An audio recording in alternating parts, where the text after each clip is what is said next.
इंसान जो आज देश छोड़कर भाग चुका है। लोग उसे भगोड़ा कहते हैं, चोर कहते हैं, स्कैम मास्टर तक कह देते हैं। पर क्या आप जानते हैं, हमेशा से ऐसा नहीं था।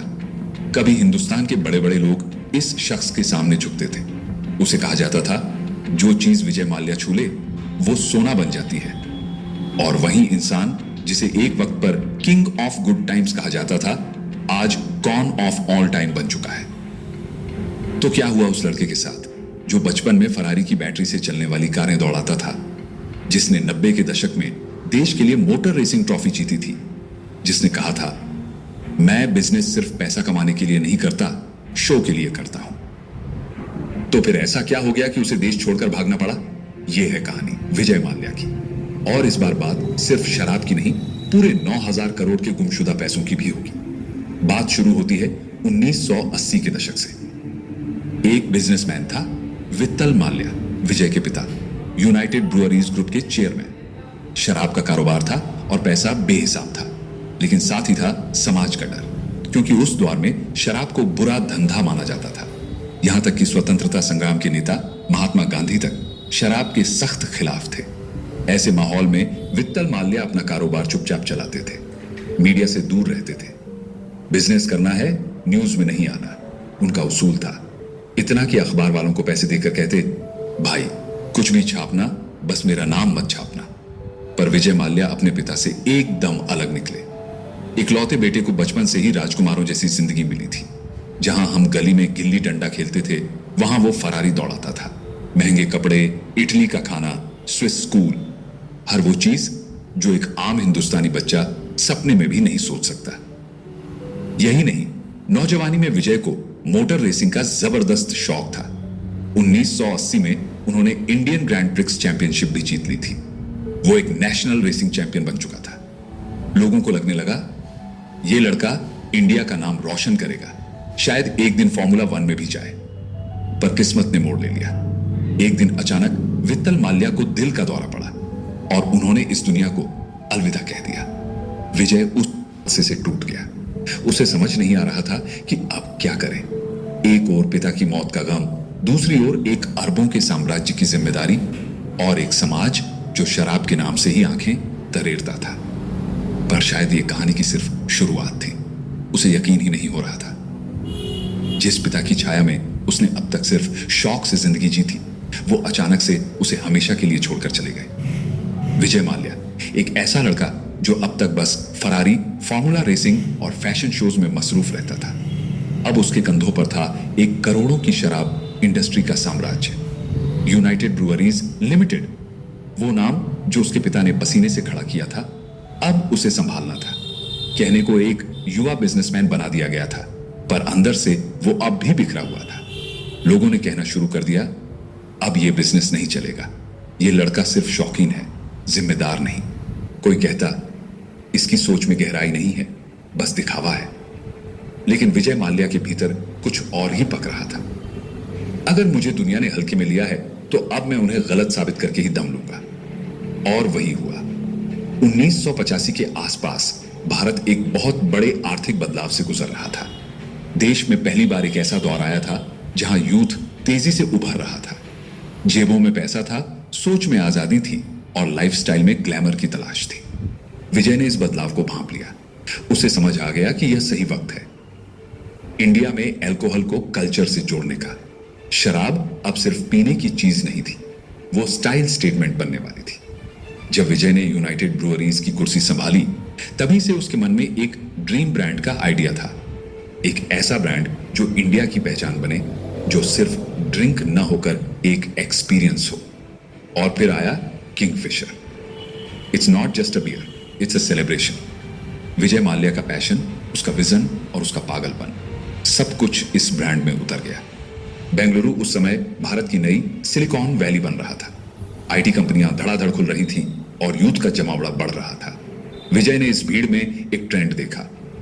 ये लोग ब्रिटिश पब कल्चर को पसंद करते हैं, और इसी सोच से जन्म हुआ बेंगलुरु के पहले मॉडर्न पब का, द पब। वो जगह सिर्फ शराब पीने के लिए नहीं थी, बल्कि एक पूरी नई सोच, एक नए कल्चर की शुरुआत थी। विजय ने इंडिया को सिर्फ एक ब्रांड नहीं दिया, उसने गुड टाइम्स को एक एहसास बना दिया। अब विजय माल्या के पास सब कुछ था। उसका टारगेट कस्टमर भी तय था और परफेक्ट मार्केट भी उसके सामने खुल चुकी थी। बेंगलुरु के पहले पब द पब में जब पहली बार किंगफिशर ड्राफ्ट बियर लॉन्च हुई तो मानो भीड़ दीवानी हो गई। लोग सिर्फ बियर पीने नहीं आते थे, वो किंगफिशर मांगते थे। भैया एक बियर देना नहीं, भैया एक किंगफिशर देना। यह था विजय माल्या की ब्रांडिंग का कमाल। किंगफिशर रातों रात एक ब्रांड नहीं बल्कि एक सिंबल बन गया, यंग इंडिया का, अर्बन इंडिया का। द पब की सफलता ने इतनी लहर बनाई कि अगले 5 साल में बेंगलुरु में ही 40 से ज्यादा पब्स खुल गए। हर पब में किंगफिशर ड्रॉट बियर स्टाइल में सर्व की जाती थी। यह सिर्फ एक ट्रेंड नहीं था, यह कल्चर बन रहा था। लेकिन जैसे ही यह ट्रेंड बढ़ा, राजनीति की निगाह उस पर गई। कई राजनीतिक पार्टियों ने इसका विरोध शुरू कर दिया। ये डिस्को, ये शराब, ये पब कल्चर भारत की संस्कृति के खिलाफ है। मगर विजय माल्या ने किसी की नहीं सुनी। उसके लिए यह सिर्फ बिजनेस नहीं था, यह उसकी सोच थी। मैं जो कर रहा हूं वो नए भारत की नब्ज पकड़ रहा हूं, यही था उसका जवाब। जहां एक और उनके पिता वित्तल माल्या बिजनेस को शांत दिमाग से, लो प्रोफाइल तरीके से चलाते थे। ना मीडिया, ना इंटरव्यू, ना लाइमलाइट, बस काम करो और चुप रहो। लेकिन विजय माल्या बिल्कुल उलट था। उसे पसंद था कि लोग उसे देखें, पहचानें। वो चाहता था कि उसके नाम पर भीड़ जुटे। मैं जहां चलूं लोग पूछें ये बंदा कौन है, और उसने वही किया। किंगफिशर के साथ साथ विजय खुद एक ब्रांड बन चुका था। फैशन शो, क्रिकेट, पार्टीज, हर जगह उसकी मौजूदगी होती थी। Vijay Mallya was now the king of good times. लेकिन जैसे ही उसकी कामयाबी शिखर पर थी, सरकार ने एक ऐसा कदम उठाया जिसने पूरे ब्रांड पर ब्रेक लगा दिया। भारत सरकार ने शराब से जुड़ी किसी भी तरह के विज्ञापन पर पूरी तरह बैन लगा दिया। अब ना अखबार में एड, ना रेडियो में जिंगल, और ना ही टीवी पर कोई कमर्शियल। मतलब अब विजय ना अपने ब्रांड को प्रमोट कर सकता था और ना ही पब्लिक में उसका प्रचार करवा सकता था। यह उसके लिए सबसे बड़ा झटका था।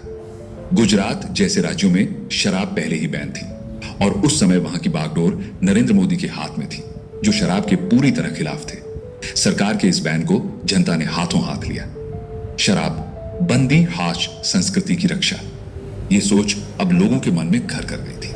और यहीं से शुरू हुआ विजय माल्या के साम्राज्य की नींव में पहला दरार। जब सरकार ने शराब के ऐड पर पूरी तरह बैन लगा दिया तो सबको लगा कि अब विजय माल्या का खेल खत्म हो जाएगा। लेकिन माल्या कोई आम बिजनेसमैन नहीं था। वो दिमाग से भी तेज और चालों में भी माहिर था। उसने बोला, ठीक है, किंगफिशर बियर का ऐड नहीं कर सकते, लेकिन किंगफिशर वाटर का तो कर सकते हैं ना। असल में मकसद सिर्फ एक था, किंगफिशर नाम को जिंदा रखना, रिलेवेंट रखना, ताकि लोग भूले नहीं कि किंगफिशर एक ब्रांड नहीं, एक लाइफस्टाइल है।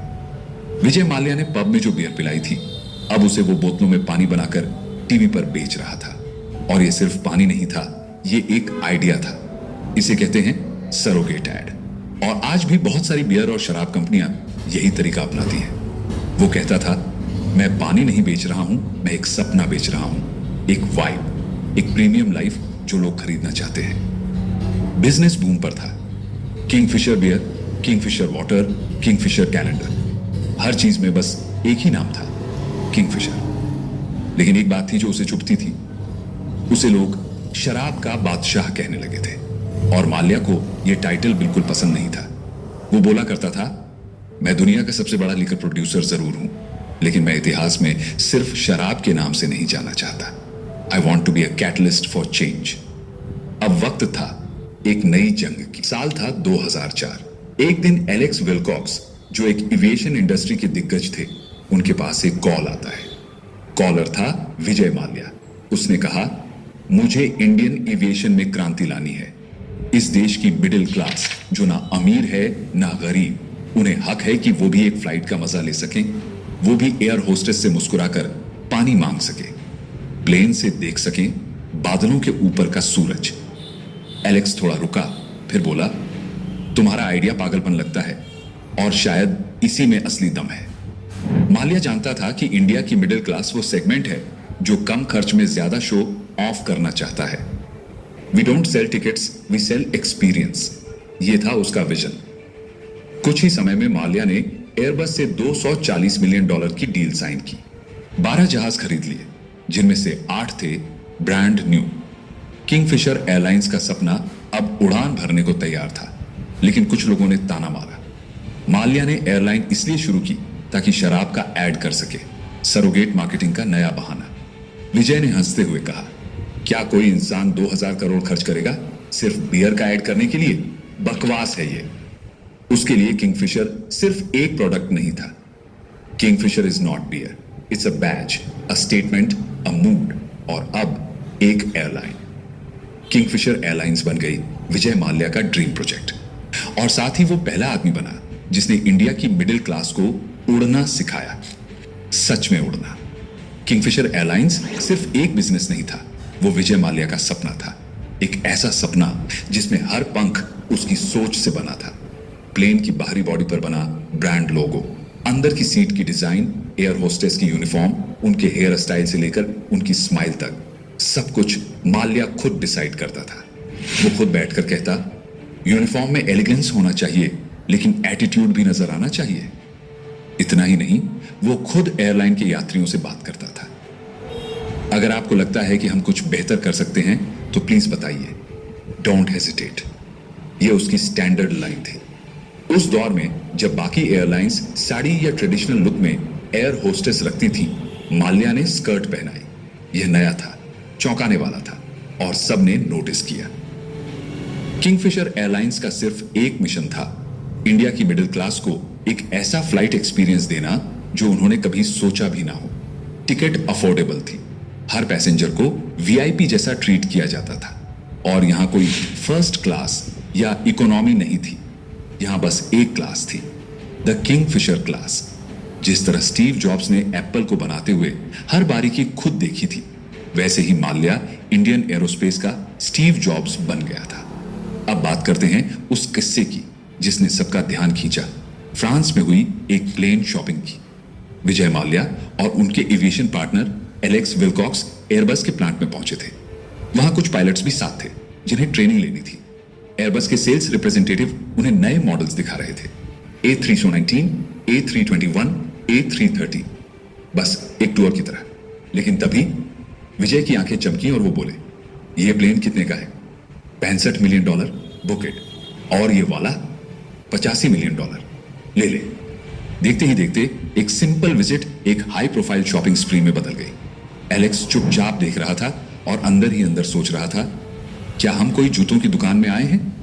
कई $100 मिलियन के प्लेन्स बस ऐसे ही ऑर्डर हो गए।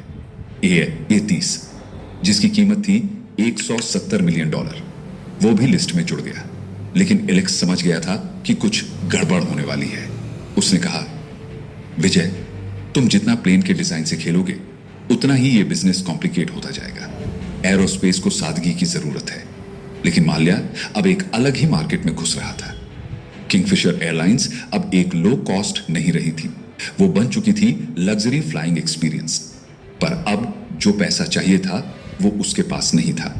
और इंडिया में जब बिजनेस के लिए फंडिंग की जरूरत पड़ती है तो लोग जाते हैं पब्लिक सेक्टर बैंक्स के पास।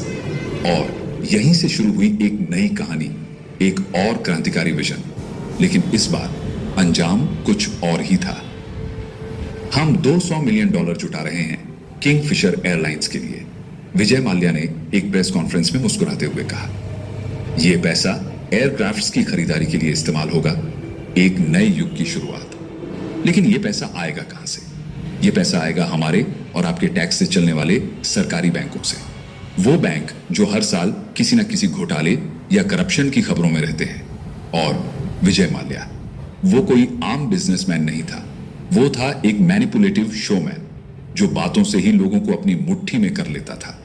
सरकारी बैंकों के अफसरों के सामने वो कभी अपने लग्जरी सूट्स में दिखता, कभी हेलीकॉप्टर से उतरते हुए, और फिर शुरू होती थी चिकनी चुपड़ी बातों की बौछार।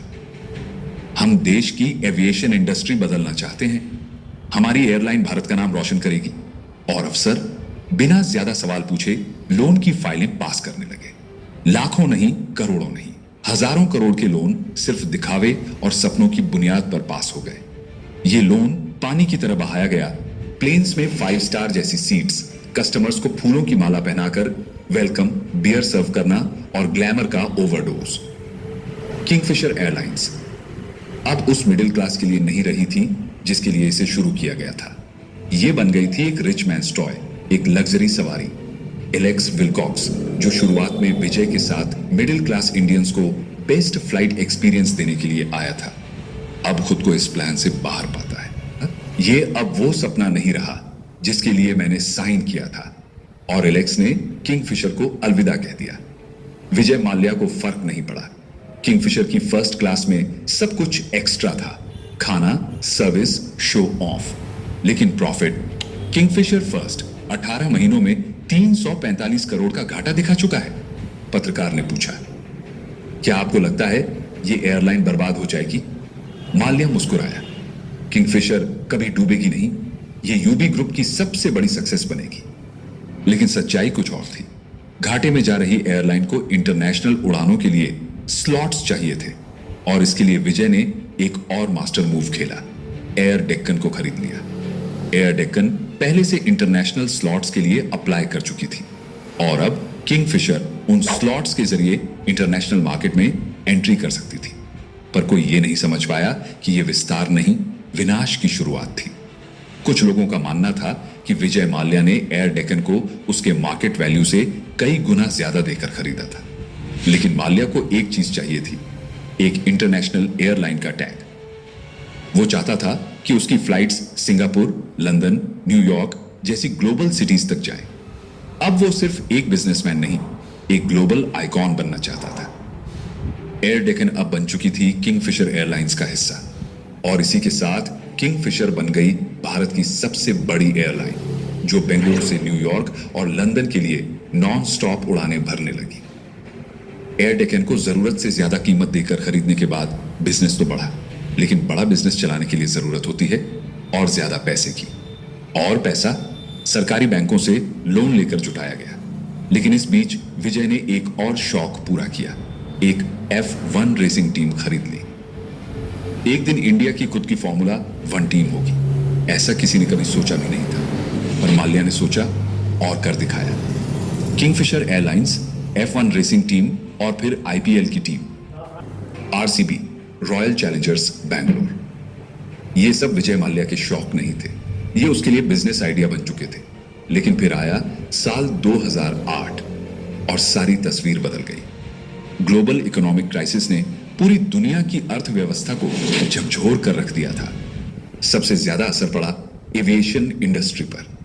तेल के दाम आसमान छूने लगे, टिकट महंगे हो गए और लोग हवाई सफर से दूरी बनाने लगे। नतीजा, फ्लाइट्स खाली जाने लगी और एयरलाइंस को लगातार घाटा होने लगा। इसी दौर में नीरज मोंगा इंडिया आए हुए थे, कनाडा से कुछ बिजनेस काम के लिए। उन्होंने किंगफिशर में 2-3 बार सफर किया। सर्विस से वो बेहद इंप्रेस हुए। सीट्स आरामदायक हैं, सर्विस शानदार है, खाना टॉप क्लास है और कीमत भी बाकी एयरलाइन से कम। लेकिन एक बात उन्हें खटकी, अधिकतर सीटें खाली थीं। इतनी बढ़िया सर्विस और फिर भी फ्लाइट खाली, कमाई कहां से हो रही है? यही सवाल उनके मन में गूंजता रहा। कनाडा लौटकर नीरज ने किंगफिशर एयरलाइंस के फाइनेंशियल स्टेटमेंट्स खंगालने शुरू किए, और जो उन्होंने देखा उसने होश उड़ा दिए। किंगफिशर पूरी तरह से घाटे के दलदल में डूबी हुई थी। ना कोई प्रॉफिट, ना कोई बचे हुए पैसे। कंपनी की आमदनी से ज्यादा उसका खर्च था। यह एयरलाइन तो अपनी रोज की जरूरतें भी कवर नहीं कर पा रही। और तब साफ हुआ कि यह कंपनी सिर्फ सरकारी बैंकों के लोन पर जिंदा है। ना कोई बैकअप प्लान, ना कोई रियल स्ट्रैटेजी, सिर्फ एक नाम, और उस नाम के नीचे छिपी विफलता की एक कहानी। अक्टूबर 2009 को IDBI बैंक ने विजय माल्या को $200 मिलियन का लोन दे दिया। किंगफिशर एयरलाइंस ने बैंकों के सामने फ्यूचर के बड़े बड़े प्लान्स की प्रेजेंटेशन रखी। हम नई इंटरनेशनल रूट्स खोलेंगे, प्रॉफिट का तूफान आ जाएगा। और चौंकाने वाली बात यह रही कि बैंक ने सिर्फ इस प्रेजेंटेशन को देखकर इतना बड़ा लोन पास कर दिया। एक बैंक अधिकारी ने फाइल देखते हुए कहा, सर, बैलेंस शीट तो देख लिया आपने? सीनियर ने मुस्कुराकर जवाब दिया, बैलेंस शीट नहीं, यह आदमी खुद शीट है, बस पास कर दो यार, भरोसे का आदमी है। ना ऑडिटिंग हुई, ना पिछले फाइनेंशियल स्टेटमेंट्स की पड़ताल। इतना बड़ा बैंक, इतने पढ़े लिखे अफसर और इतनी बेसिक गलती। किसी ने धीमे से फुसफुसाया, दाल में कुछ काला नहीं, पूरी की पूरी दाल ही औरत की लग रही है। और ऐसा कब होता है या तो सिस्टम करप्ट हो या फिर कहीं ऊपर से राजनीतिक दबाव हो, आप खुद समझ सकते हैं। उधर माल्या कर्ज में डूब चुका था, लेकिन फिर भी उसकी बाहें खुली थीं। सब ठीक हो जाएगा, बस थोड़ा टाइम दो, वो कहता रहा। उसी समय नीरज मोंगा की company TA, transparency in aerospace analysis, ने एक पब्लिक रिपोर्ट जारी की, ए पाई इन द स्काई। इस रिपोर्ट ने किंगफिशर एयरलाइंस की सच्चाई खोलकर रख दी। न कमाई है, न ग्रोथ, सिर्फ दिखावा और दिखावा है। मीडिया में भूचाल आ गया, हर चैनल चिल्ला उठा। क्या किंगफिशर सिर्फ एक छलावा था? माल्या कैमरे के सामने आया। मैं बहुत हैरान हूं actually. That so called report is being so extensively coated. I have never heard of TAA exclamation mark. हम थोड़े मुश्किल में हैं, लेकिन सब कुछ ठीक हो जाएगा। लेकिन हालत बेकाबू हो चुकी थी। साल 2011 में इंडियन ऑयल ने किंगफिशर की CEO को फोन घुमाया। अब उधारी नहीं चलेगी, कैश चाहिए तभी तेल मिलेगा। CEO का जवाब, पर अभी तो फंड्स नहीं है। IOCL का जवाब, तो फिर उड़ाओ हवाई जहाज सपनों में। अब देश की सबसे बड़ी एयरलाइन के पास तेल खरीदने तक के पैसे नहीं थे। एयरलाइन की हालत ऐसी हो चुकी थी कि एयर होस्टेसेस को कस्टमर्स का खाना खुद ही अपना खाना सर्व करके देना पड़ा। एक एयर होस्टेस ने रोते हुए कहा, हमने मुस्कुराकर लोगों को वेलकम किया और अब हम खुद भूखे हैं। कंपनी की कैटरिंग यूनिट तक के बिल क्लियर नहीं हो रहे थे, लेकिन बाहर कुछ और ही दिखाया जा रहा था। Everything is under control. यही लाइन हर ऑफिस मीटिंग में दोहराई जाती थी, जबकि सच्चाई यह थी कि पानी सर के ऊपर जा चुका था। करीबी सलाहकारों ने माल्या से कहा, सर इसे बंद कर दो, लोन चुका दो, यही समझदारी है। पर माल्या जिद पर अड्डा था। मैं इसे छोड़ने वालों में से नहीं हूं। मैंने इसे पैशन से बनाया है और मैं ही इसे बचाऊंगा। अब हालात और बिगड़ने लगे। कर्मचारियों की सैलरी महीनों से नहीं आई थी। सब मिलकर सड़क पर उतरे। बैनर, पोस्टर, नारे, सबके साथ एक ही आवाज, हमें हमारी मेहनत की कमाई दो। We work with loyalty, now you pay with honesty. Media में एक कर्मचारी फूट पड़ा, हमने दिन रात काम किया, एक भी दिन छुट्टी नहीं ली और अब हमें भीख मांगनी पड़ रही है। उन्होंने खुला खत लिखा, डियर मिस्टर मलिया, वी ट्रस्टेड यू। अब आपको हमारे बच्चों की कसम, हमारी सैलरी दे दो। माल्या ने फिर वही कहा, डोंट वरी, सबको मिलेगा, टेंशन नॉट। लेकिन हाथ क्या लगा? कुछ नहीं। हर जगह एक ही सवाल गूंज रहा था, अगर आम आदमी लोन न चुकाए तो बैंक सब कुछ जब्त कर लेता है, और यहां इतना लोन, इतनी बर्बादी, और कोई जिम्मेदार नहीं। विजय माल्या, हमारी सैलरी दो, सैलरी दो, सैलरी दो। विजय माल्या, हाय हाय, हमारे बच्चों का दूध छीना है तूने। ये नारे अब हर शहर की सड़कों पर गूंज रहे थे। किंगफिशर के कर्मचारी जो कल तक एयरलाइन की शान थे, आज भूख और बेबसी की मार झेल रहे थे। ऐसे माहौल में विजय माल्या ने सबको एक मेल भेजा। उस मेल में लिखा था, प्लीज मीडिया से बात मत करें, मुझ पर भरोसा रखिए। मैं भगवान की कसम खाकर कहता हूं, आप सबको आपके पैसे मिलेंगे। ये एयरलाइन फिर से उड़ेगी और हम सब फिर से उड़ान भरेंगे। एक कर्मचारी ने मेल पढ़कर ठंडी सांस ली और कहा, साहब अब तो भगवान भी आपकी कसम से डरने लगे हैं। पर क्या हुआ? हाथ क्या लगा? नथिंग, सिर्फ एक और झूठा वादा। किंगफिशर के वो लोग जिन्होंने दिन रात एक करके इस कंपनी को जमीन से उठाकर आसमान तक पहुंचाया, अब बिजली बिल और बच्चों की फीस भरने के लिए दोस्तों से उधार मांग रहे थे। उधर अमेरिका में एलेक्स नाम का एक पूर्व इंटरनेशनल कर्मचारी जब किंगफिशर के दिवालिया होने की खबर सुनता है तो चौंक जाता है। What? Kingfisher is bankrupt? But how?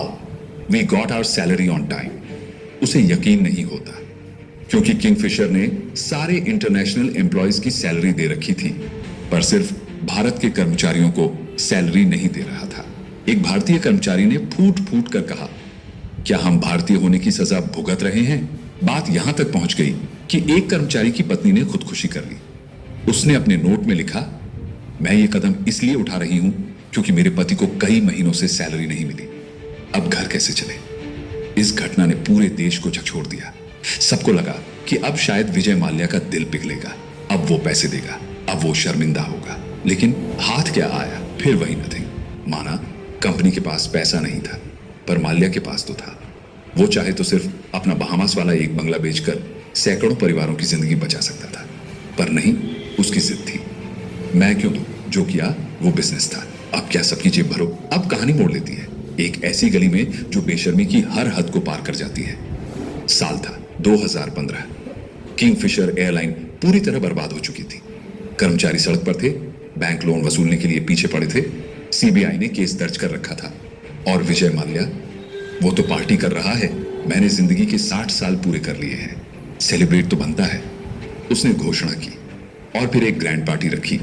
एक ऐसी पार्टी जिसमें स्पेनिश सिंगर एनरिक इग्लेसियस को बुलाया गया परफॉर्म करने के लिए।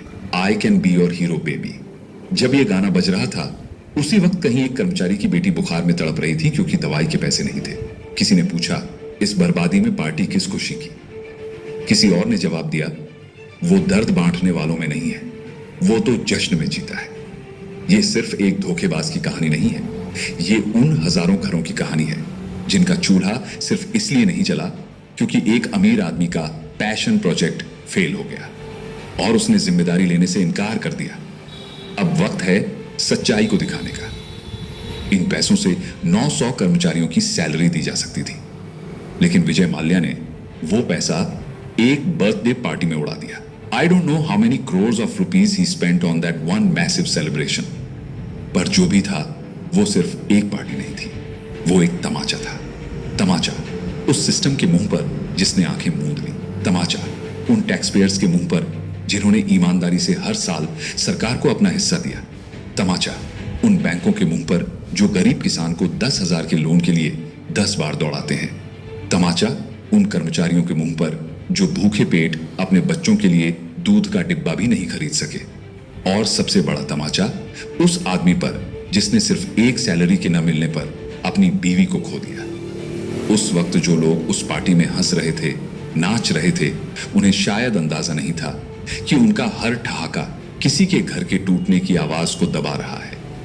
यहां तक कि विजय माल्या के बेटे तक ने यह स्वीकार किया, we should have never done that party, it was a big mistake, that celebration was salt on everyone's wounds. 2009 में जो $200 मिलियन का लोन दिया गया था उसमें भी बहुत गड़बड़ निकली। साफ हो गया कि यह सिर्फ बैंकों की चूक नहीं थी, यह एक सुनियोजित भ्रष्टाचार था। जब मोदी सरकार सत्ता में आई तो इस केस को जोर शोर से उठाया गया, और यह सिर्फ विजय माल्या की नहीं बल्कि हर उस बिजनेस टाइकून की कहानी का पहला पन्ना था जो सिस्टम की कमजोरी को अपना खेल समझता रहा। पर असली झटका तो तब लगा जब 2 मार्च 2016 को विजय माल्या देश छोड़कर भाग गया, सीधे लंदन। सीरियसली, एक ऐसा आदमी जिस पर सीबीआई की जांच चल रही है, वो एयरपोर्ट से बाहर कैसे निकल गया? उसका पासपोर्ट क्यों नहीं जब्त किया गया? उसके ऊपर इंटरनेशनल ट्रैवल बैन क्यों नहीं लगा? सवाल बहुत है, पर जवाब आज तक कोई नहीं दे पाया। और यही है इस देश की सबसे बड़ी त्रासदी। यहां गुनहगार मुस्कुराते हुए विदेश भाग जाते हैं और कर्मचारी, जनता, टैक्स पेयर्स सिर्फ न्यूज बुलेटिन में खबरें गिनते रह जाते हैं। अगर आपको यह कहानी सच लगी, चौंकाने वाली लगी या दिल को छू गई, तो एक काम जरूर करना, वीडियो को लाइक